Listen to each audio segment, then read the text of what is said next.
लेकिन सबसे आश्चर्यजनक बात यह थी कि मूर्ति पर एक भी शैवाल नहीं चिपका था। उसमें कोई दरार नहीं आई थी, बल्कि वह और भी अधिक चमकदार हो गई थी।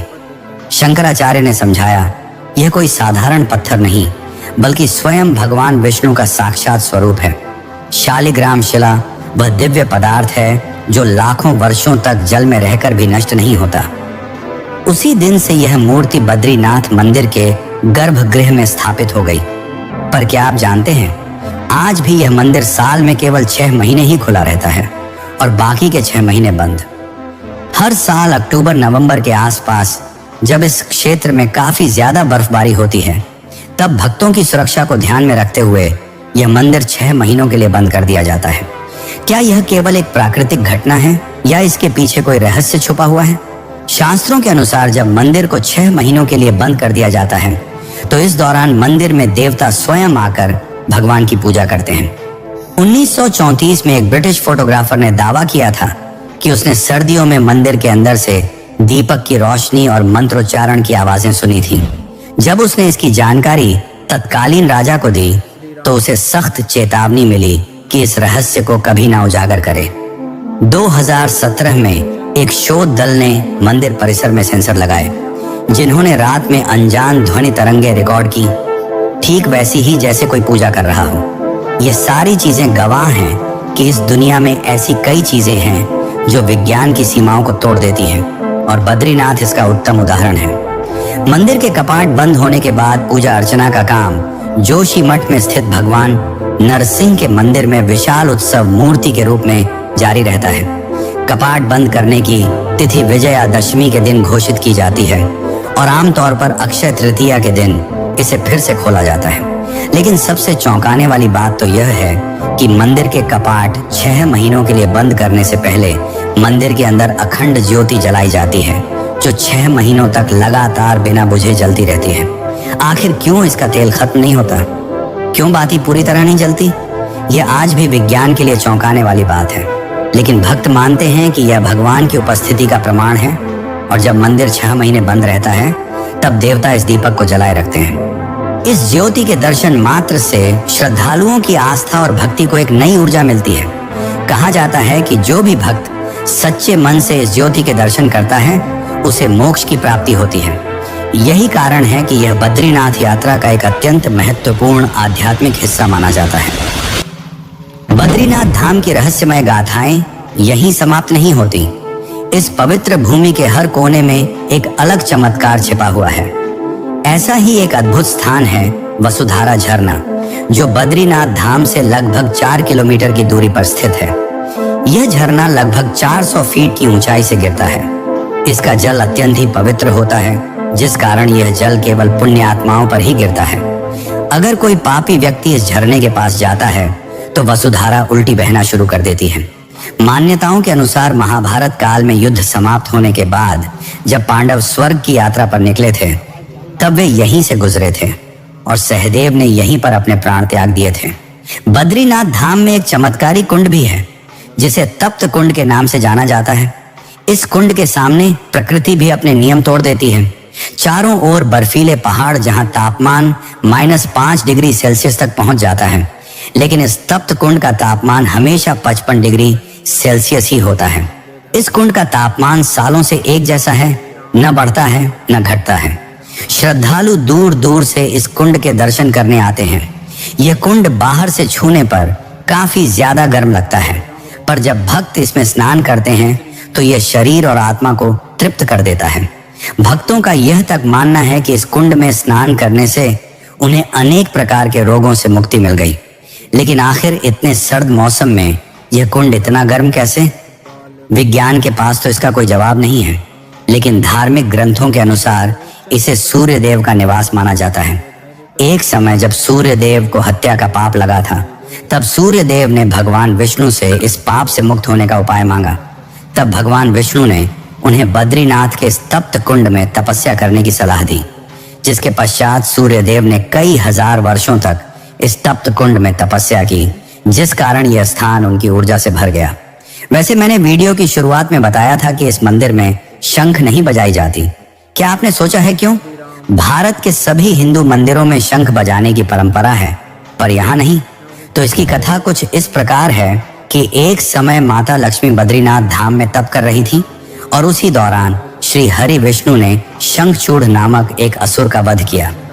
भगवान विष्णु नहीं चाहते थे कि माता लक्ष्मी की तपस्या में कोई विघ्न हो, इसलिए उन्होंने विजय शंख नहीं बजाया।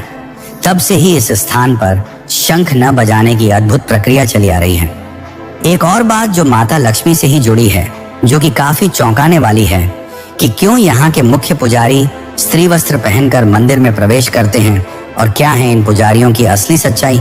तो चलिए जानते हैं यहाँ के पुजारियों की अनोखी अनुष्ठान। सर्दियों की वह कड़कड़ाती सुबह, जब बद्रीनाथ मंदिर का मुख्य पुजारी अपने दैनिक अनुष्ठान के लिए तैयार हो रहा था, लेकिन यह कोई सामान्य तैयारी नहीं थी। वह एक एक कर स्त्रियों के वस्त्र धारण कर रहा था।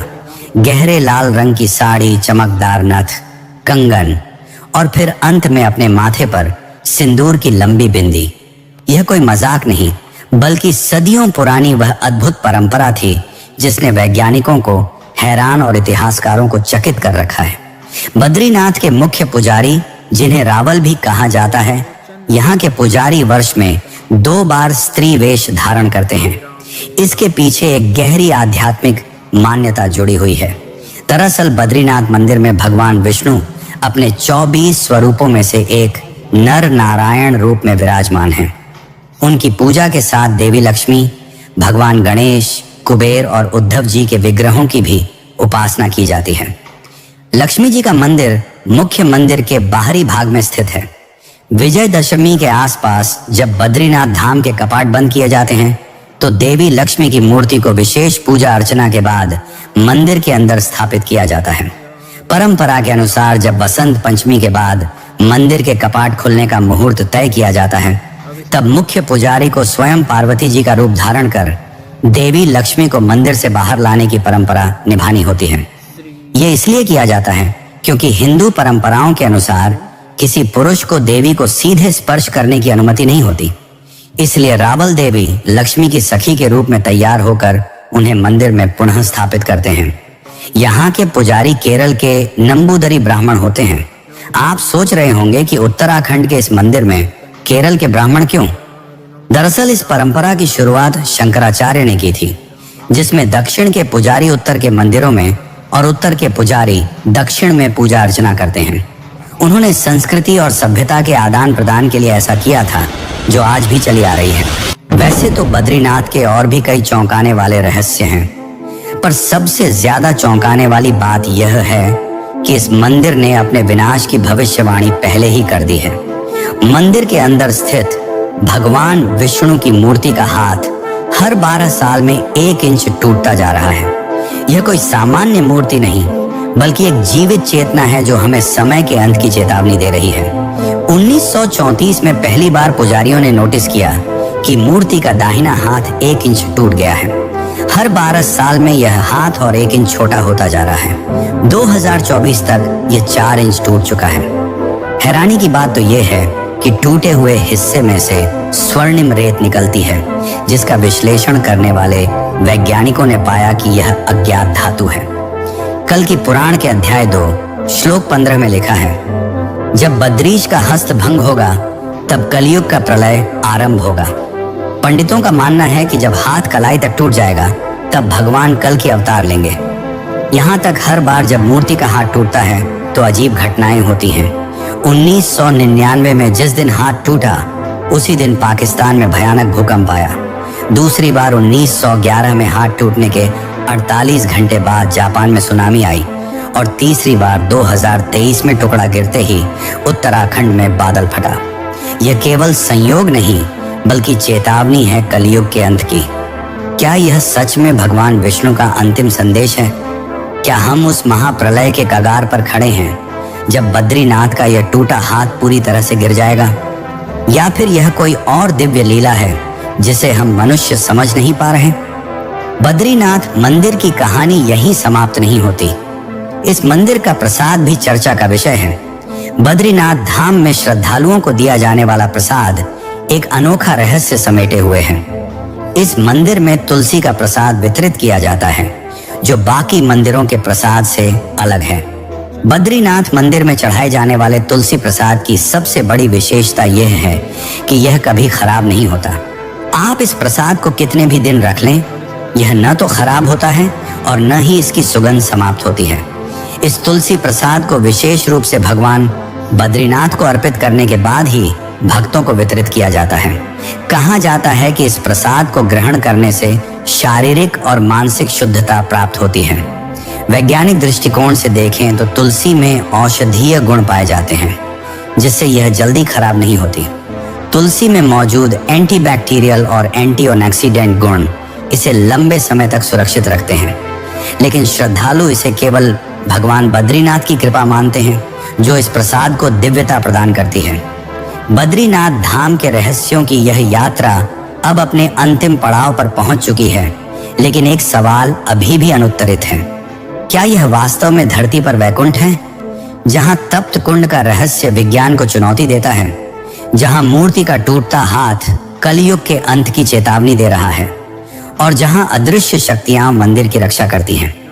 ये सभी रहस्य एक ही सत्य की ओर इशारा करते हैं। बद्रीनाथ कोई साधारण स्थान नहीं, बल्कि दिव्य और मानवीय लोक के बीच का सेतु है। अगर आपको यह रहस्य रोमांचक लगे, तो केदारनाथ के उस अनसुलझे रहस्य के बारे में तो आप हैरान रह जाएंगे।